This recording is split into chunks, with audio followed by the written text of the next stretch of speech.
Hey guys, I'm going through this book on power plant centrifugal pumps, problem analysis, and troubleshooting. It's written by Morris L. Adams, Jr. I think the correct pronunciation of his name is Adams, not Adams.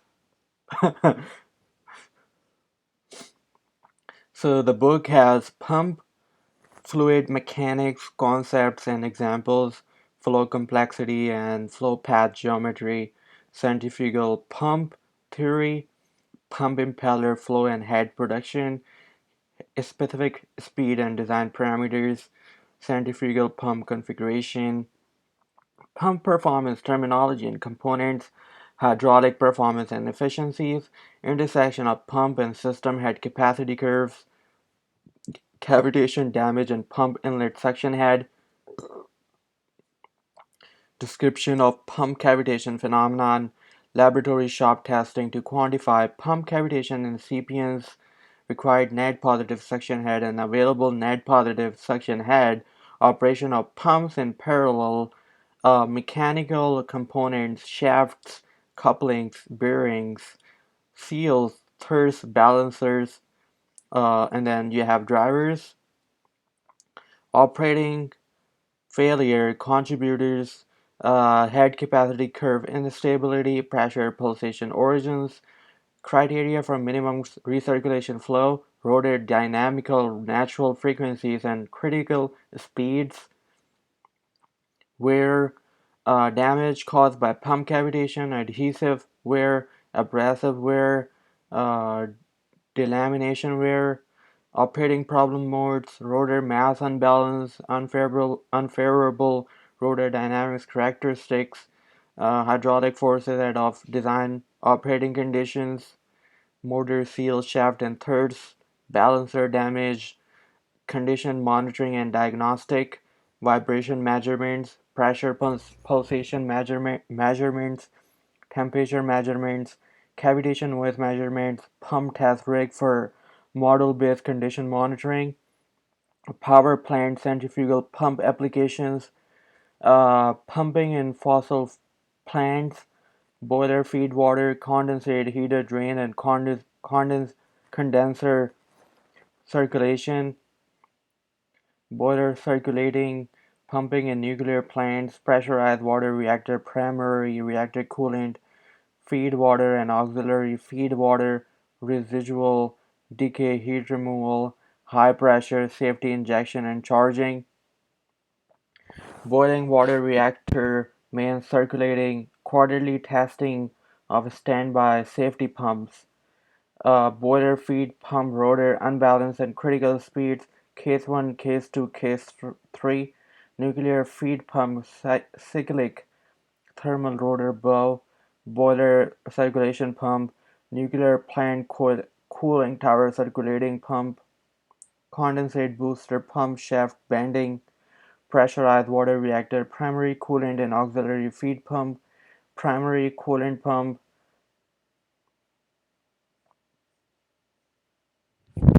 auxiliary feed pump problem backgrounds. Let's go through one by one.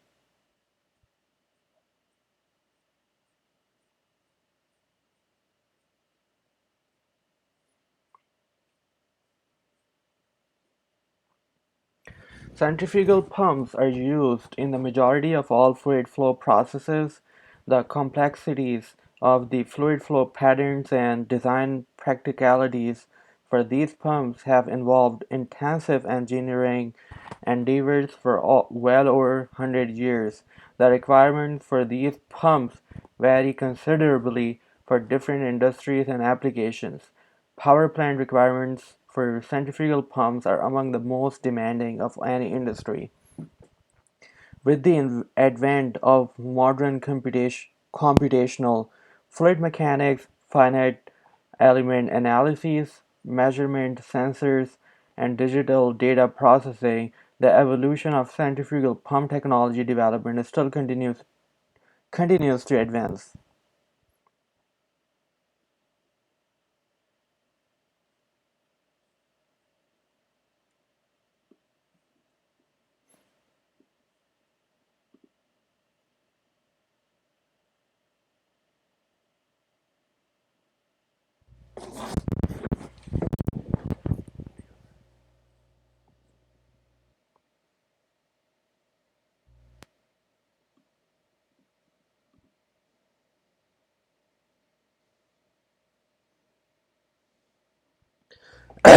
Flow complexity and flow path geometry.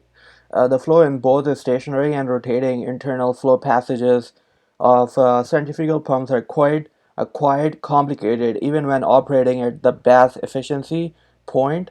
Design flow centrifugal pump internal flow fields are somewhat unsteady. At off-design operating flow, the internal flows are highly unsteady. Showing still pictures like figure 1.1 does not convey this flow unsteadiness, providing only instantaneous snapshot of typical flow field within and around the rotating impeller flow passages.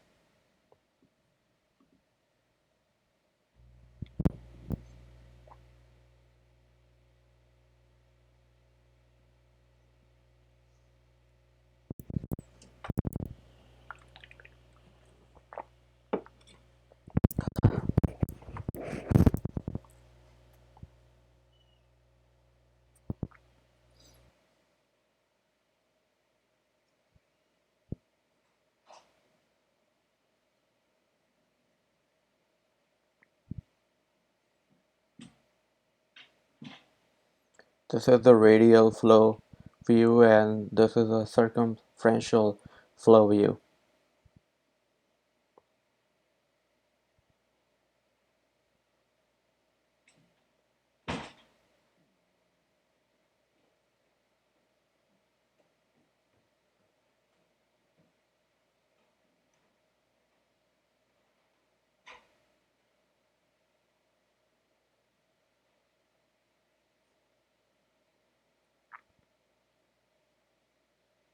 So as you can see that when the pump is at 100% best efficiency flow, it is smooth.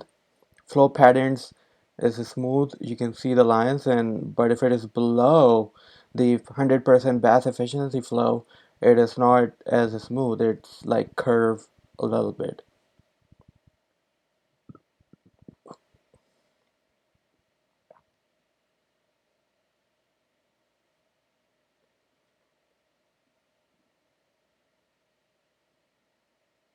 This is the radial and this is the circumferential flow view relative to rotating impeller.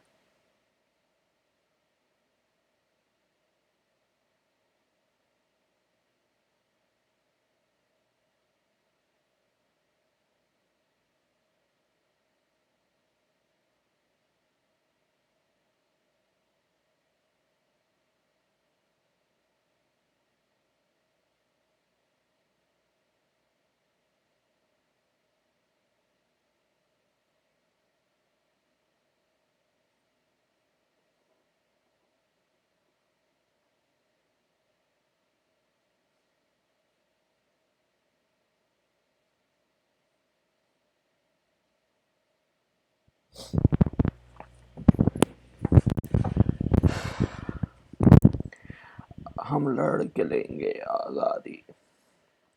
The impeller in a centrifugal pump is where the mechanical energy is transferred into fluid dynamical energy, and thus the geometric configuration of a centrifugal pump impeller is the most important property of the pump affecting energy efficiency. However, the geometric configuration of the stationary non-rotating flow channels directing the flow into and out of the impeller, collectively called the pump casing, are also important feature of the pump affecting energy efficiency.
Having sufficiently low inlet flow velocities at the impeller eye to avoid cavitation, the optimum hydraulic configuration is often the double section casing design. The double section design is essentially a configuration with an impeller that resembles single section impellers mounted back to back so that the impeller has two inlets and one discharge. This approach is common in boiler feedwater booster pumps and in nuclear feedwater pumps to avoid cavitation. Some multi-stage feed pumps have a double suction first stage as an alternative to having a separate booster pump. In contrast to fossil fuel-fired power plant, feedwater pumps for nuclear power plant are typical single-stage double suction pumps are typified by the nuclear feed pump. An observant walk through the typical power plant reveals that many different types of pump services employ a double section centrifugal pump configuration. The design motivation usually being that a double section design is often the optimum approach to avoid cavitation.